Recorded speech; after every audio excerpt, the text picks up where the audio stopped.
I-refer nga Kia Rio burnout, sunog, buslot yung board. Kia Rio ni siya 2012. Buslot ang board sunog siya. Sunog ni siya tungod sa internal leak sa kapasitor. Nag-spread ang oil sa iyang board. Matong nasunog siya dito. Wala ito ang i-repair na karon. Kapason sa itong mga layout nga nangaputol. Then nato ni siyang i-repair.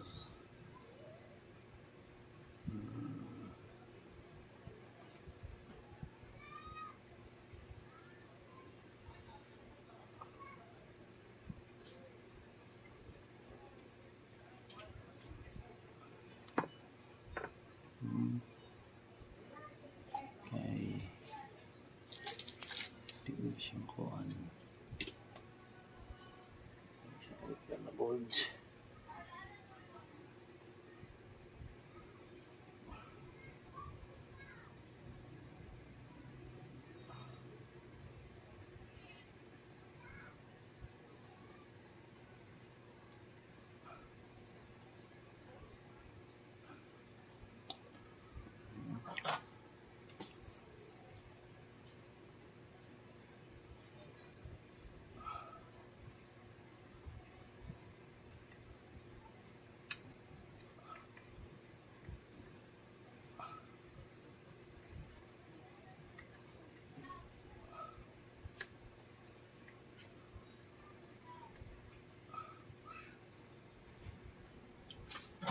Siya ang putulon kay nasa pero good ito kung ano mo siyang layout is wala na dito na to siya tarungon layout niya wala na to siya so dinag na siyang pap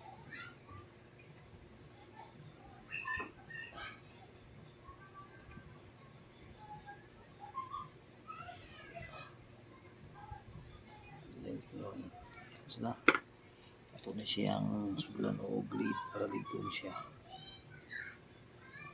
ligon na ito buwan pag-ayo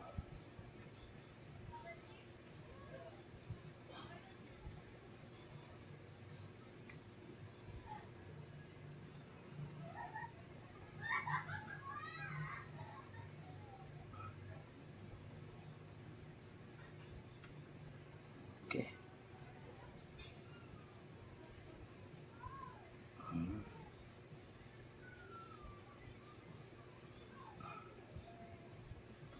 Okay.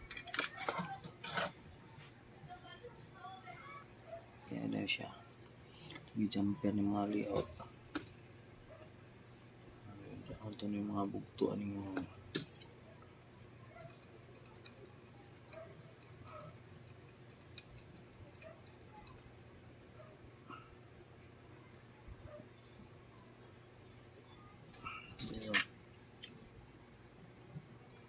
ini itong repair sa nagdaan siya kay nga mga pisa itong kikatawad steel gani siya pitiri dapat higda mo siya kung sitwasyon kung namin na kaso higda mo siya higda hindi siya masulod jadi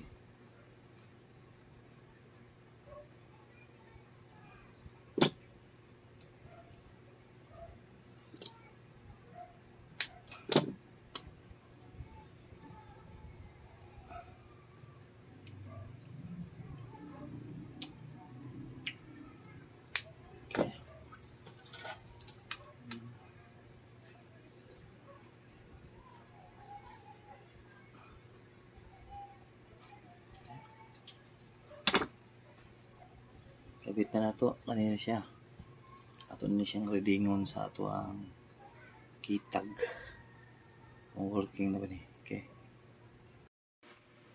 ilan ako ang data goods na red ang ECU posible arctic na ni handa na ni dito okay sure na EEPROM, read sa EEPROM, okay. Okay, reading na. Goods na.